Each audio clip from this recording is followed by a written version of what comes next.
secret is I just smile and say, follow me. I'm sitting on top of the world, on top of the world. Life's too short not to really live. I got a big heart, I can let you in. I'm sitting on top of the world, on top of the world. Hi there, and welcome back to Toxic Bliss, Surviving Narcissism, with me, Eowyn Reese. Mike had been gone for a few weeks, and I knew that he had made it up to Massachusetts and met with Jessie, but I also knew that she had chosen to stay with her husband and had sent Mike on his merry way. Where he went, I had no idea. I had had about 5 or 6 meetings with my new therapist, and we had been covering a lot of ground. I had gotten a little irritated with him during our last session, though. He kept asking me about my behavior, and he kept dismissing my desire to discuss Mike's behavior.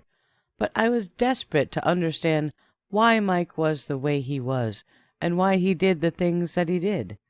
My therapist, rightly so, said that understanding Mike was important, but first we had to understand me, so that I could get myself into a healthy place and avoid additional trauma from that relationship by making sure I didn't repeat it again and again and again. I already knew that it was a foregone conclusion that Mike would be back eventually, so I was far more focused on how to handle him and perhaps even help him than on myself, and this almost became an argument. My therapist kept asking me why I thought Mike would be back, and even if he did come back, why I would accept him into my life again. We went around in circles for the entire session. I would explain that good Mike was my soulmate, my twin flame, and I could love no one else. I just wanted to know how to banish bad Mike from the picture for good, and I would be the happiest person on the planet. He told me that good Mike was a facade, an image that Mike portrayed for short periods of time, and that he wasn't actually real. No more real than a character on a TV show. It was all an act, and the sooner I could come to accept that, the better off I would be. But I just couldn't believe that. I had lived with good Mike. I had fallen in love with him, and I needed him. Couldn't he just tell me what to do to keep good Mike around and prevent him from slipping back into bad Mike mode? Back and forth we went, on and on all day, with no resolution. I left his office feeling frustrated and misunderstood. In truth, my therapist understood me far better than I did myself. I wouldn't come to that conclusion for many more years, though. Fall turned quickly to winter, and Christmas came and went without any sign of Mike on the horizon. I was continuing therapy and had almost started to accept that I was truly better off without Mike, and there were a lot of positive things in my life to focus on, primarily my children. We had a wonderful Christmas that year with lots of friends and family and presents and food. It was just a wonderful time for all of us.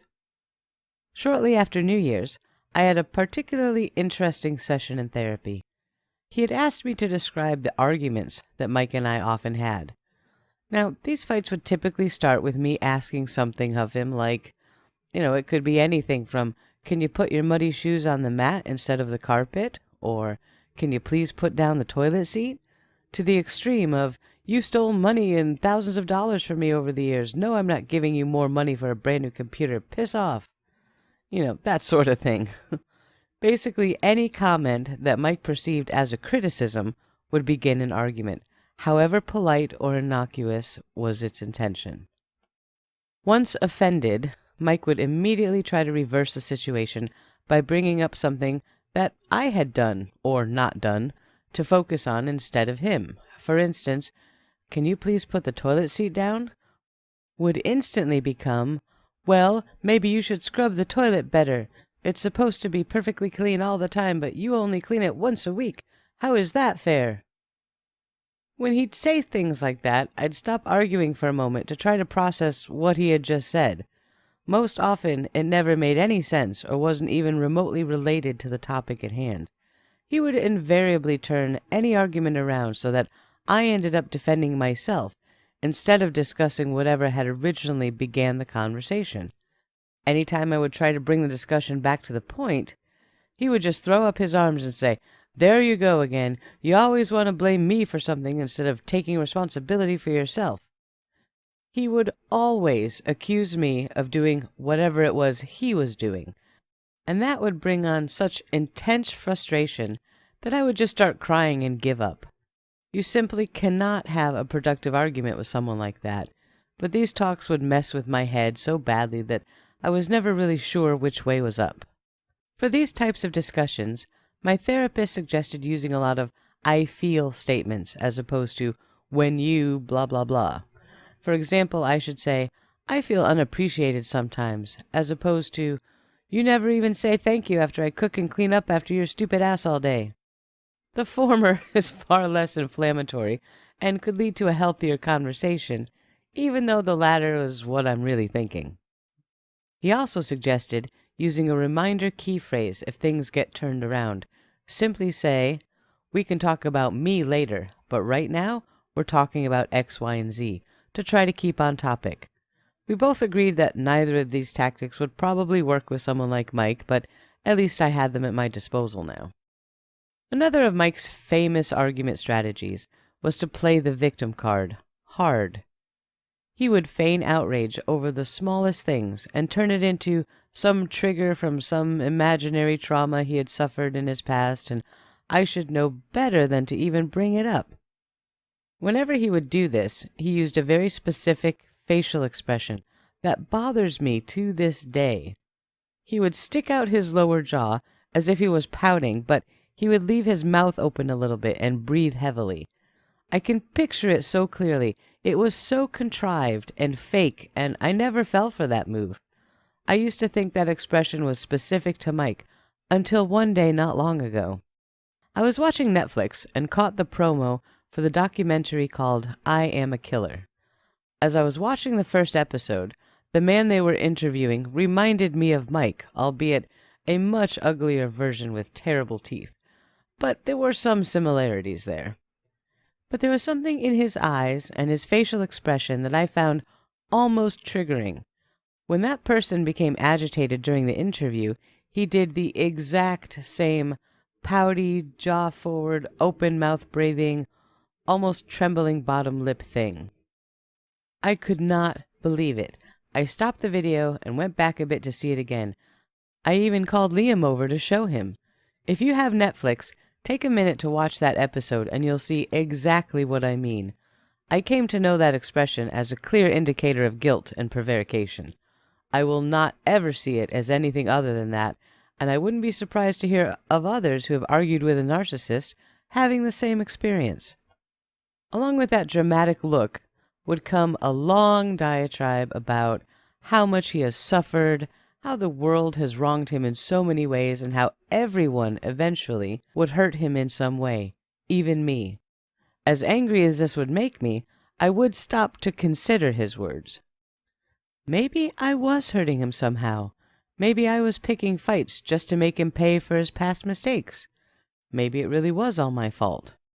Now, I didn't believe those things, but I at least stopped to consider the possibility. But if I even hinted that I was thinking that way, Mike would pour it on even thicker, and eventually just collapse into tears and require comfort and love from me. If I gave in and gave him what he wanted, he would immediately become happy and shift back into good Mike, and be so happy that we had reached a new level of understanding and emotional intimacy. Now, the emotional manipulation that he employed in these sorts of talks was so powerful that it overrode the logical part of me. He was teaching me a very simple lesson. If you say things like A, you will get response B. If you say things like C, you will get response D. Which do you prefer? Now, of course, I preferred response D, so I would avoid saying A at all costs. I didn't understand then that I wasn't responsible for his reactions to things. He was. Before the break, I want to bring up one more point about all of this. In a recent discussion elsewhere, someone had mentioned that they listened to my podcast and ended up yelling at Awen a lot, and I instantly responded with, yeah, me too. And that is very true. I listened back to some of the things that happened and face-palmed myself. Like, how could you let that happen? How could you not see that? How could you have taken him back? And I need to stop doing that. I was not stupid. I was a very caring and trusting person who loved very deeply, and I was abused psychologically and emotionally by an incredibly toxic manipulator. Narcissistic abuse is a very slow, devious, covert erosion of one's sense of self-worth. They find your insecurities and wield them against you as weapons. They find what you're most proud of, and they tear it down, diminishing your accomplishments and your self-esteem. If you try to stick up for yourself, you become the target of their narcissistic rage, which can be terrifying, both physically and emotionally. So from this point on, I promise that I will no longer yell at myself for the traps I fell into back then, and the way I reacted to them. I did the best I could with the circumstances and the knowledge that I had at the time, and I survived. So now for a quick break, and then another turn of events. Be right back. Welcome back. Early in January, my computer had died, like dead died. I couldn't fix it, and I could not afford to replace it. This had been my portal to the rest of the world, and without it, I felt isolated and, well, bored. I eventually discovered this new thing called AOL TV. As long as you had a cable TV connection, you could access AOL through what was like a cable box and a keyboard that would hook up to it. It didn't do anything exciting, but I could access my chat rooms and friends, and it worked, sort of. It was horribly slow and hard to read and just dumb, but at least I wasn't alone anymore. Yay! When I had finally gotten back online, one of my friends from a chat room had asked why I was so slow in responding, and I explained that I was using this AOL TV because my computer died, and it was a pile of hot garbage, but it was better than nothing. She told me that her husband had just bought her a brand new laptop and I could have her old one if I wanted it. Are you kidding me? I asked. No, she said, it's all yours, free. I can even bring it to you. She lived about 20 minutes away, and we arranged to meet for lunch the next day. My treat. She came over, and we had lunch in the little deli that was on the first floor of the building that I lived in, and she brought the laptop. It was still pretty new, and I was beside myself with gratitude and joy. And she was the first of my internet-based friends that got to meet Mac in person, and she held him in her lap through our entire meal. She was smitten, and by the looks of it, so was Mac. I was so thankful for this visit, not just because of the laptop, but for the company as well. I simply could not thank her enough. She even picked up the tab for lunch, and it was all I could do not to cry. But she had known me throughout the whole saga and understood what a tough spot I was in. Sometimes in life, when you really need it most, someone will appear and make things a little bit better, even if just for a day. And those are the moments that got me through everything without me becoming a furious, jaded, cynical monster. Good people really do exist. Kind and loving people exist. And that is what I chose to be as well. After lunch, we hugged and she had to get going. I thanked her profusely and watched her drive off. Then I booked it right back upstairs to turn on my new laptop. It was more powerful than my computer had been, and soon I was knee-deep in AOL land again. I was spending a lot less time chatting, though, and more time taking courses that I could find online. Everything from math to science to psychology and even zoology. Whatever there was to learn, I wanted to learn it, and the internet was becoming a tremendous resource for knowledge. A few more weeks had passed peacefully, and I was so protective of my laptop with 2 little kids around, I had to be. When I wasn't using it, I would store it safely in a drawer so it wouldn't get knocked off a shelf or a table. I needed it to last for a long time, so I was not about to be careless with it. I had made a new male friend online, and he lived very close by, and so we had gone out for a date. And I liked him a lot, but at the end of our date, when he was telling me how great I was and he looked forward to getting to know me and having a second date, he mentioned, very casually, that he would have to initiate any phone calls between us because he was married and I couldn't be calling the house in case his wife answered. Oh, well, I said, that's too bad, but I wish you and your wife the best. Please don't call me, but thanks for dinner." I went home feeling a little dejected, but also was just kind of laughing about it. I mean, it figures. The first guy I tried to date was married, and I did stop for a moment and wonder at how easy it was for me to dismiss him completely, but I still couldn't get Mike out of my mind. The day after my big date, I woke up and got the kids dressed and got Maggie off to school. As a side note, Maggie had never wet the bed again after Mike had left that last time, by the way. When I returned home and turned the corner to let myself in the building, who was sitting there waiting for me? Well, it wasn't the Easter Bunny. It was stupid Mike. "The sanctity of this place has been fouled." I was shocked to see him there, and I didn't say a word at first. I just stared at him thinking, "Aw, shit." He looked sad and forlorn, making himself as small as he could. He was scruffy and his hair was much longer than he liked it, and his clothes were disheveled. I knew there was going to be a story about this, but I didn't want to hear it.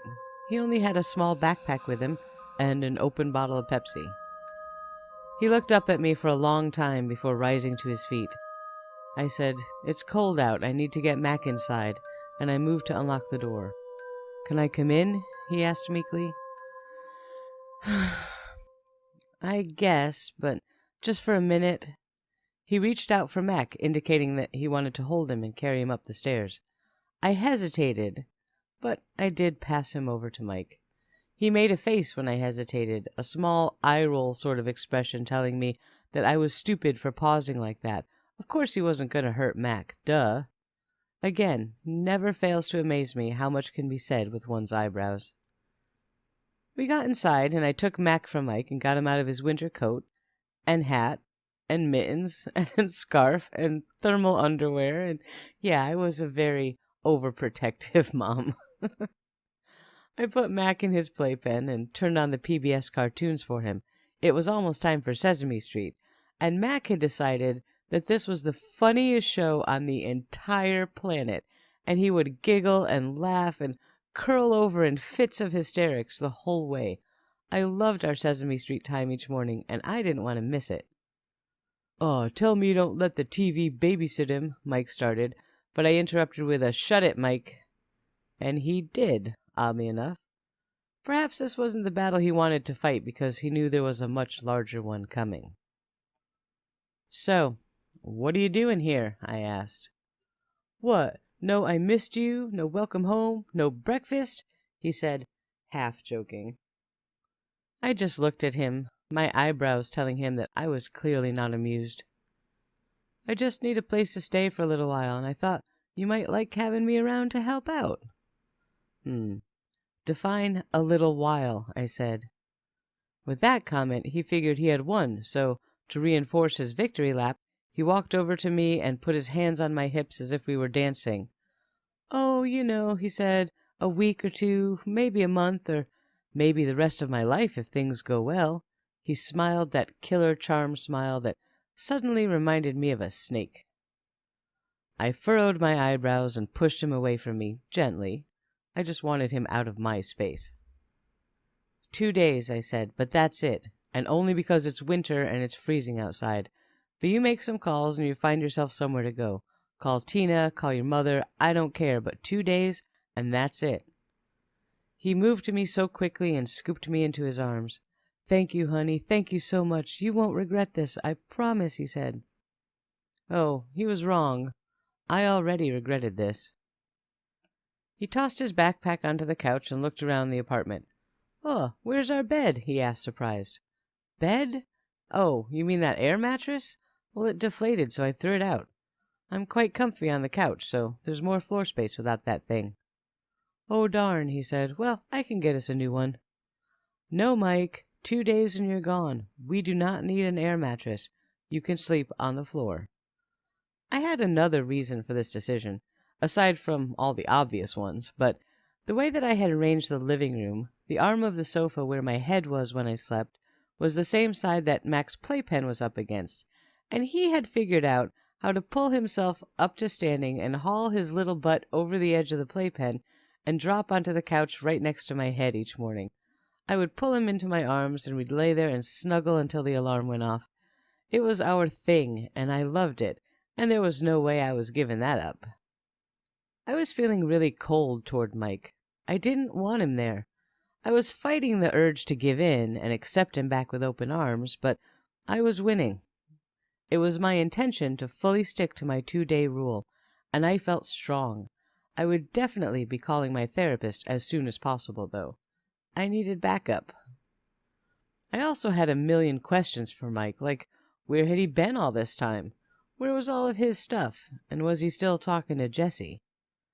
I would ask all of these questions, and many more eventually, but not yet. I needed to give my brain time to catch up to his unannounced, yet not entirely unexpected, return. "I am hungry, though," he said. "Any chance I could get some breakfast?" "Fine," I said, rolling my eyes and heading into the kitchen. He had taken Mac from the playpen and was sitting on the floor with him watching the cartoons on TV. I set about making some eggs and bacon and toast, glad for the few solitary minutes to think things through. I heard a crash and an "ow" from the other side of the room and turned to see what had happened. Mike was laying on his side on the floor, Mac was giggling, and my laptop was in pieces on the floor next to Mike. "What happened?" I said angrily as I rushed over to see how bad the damage was. To my laptop, not to Mike. I picked up the pieces and realized quickly that this wasn't going to go back together. I sank down on the couch, holding the broken pieces of my laptop, and sighed heavily. I had only left it on the coffee table for a few minutes so I could walk Maggie down to the school bus, and Mike was back for less than 5 minutes, and it was shattered already. This seemed very symbolic to me, like an analogy for the rest of my life. I stood up and marched back to the kitchen, throwing the computer remains into the garbage and wiping my eyes with my forearm. By the time I had gotten back to the stove, the eggs and bacon were burned, of course. But I put them on a plate for Mike anyway, and I practically threw it at the table. "Breakfast is served," I said, with a glare in his direction that clearly indicated that he should not say a single goddamn word about it either. He didn't. To his credit. He sat down and he ate those burnt eggs and bacon like it was the best meal he'd ever had. I wondered if he realized how badly I wished that he had stayed gone, and if he was plotting how to fix this mess and get back into my good graces. In the next episode, we'll find out if I stick to my 2-day limit on Mike's visit, or if he kicks up his heels and makes himself at home. Tune in to find out. Until then, thanks for listening, and take care. People ask me what my secret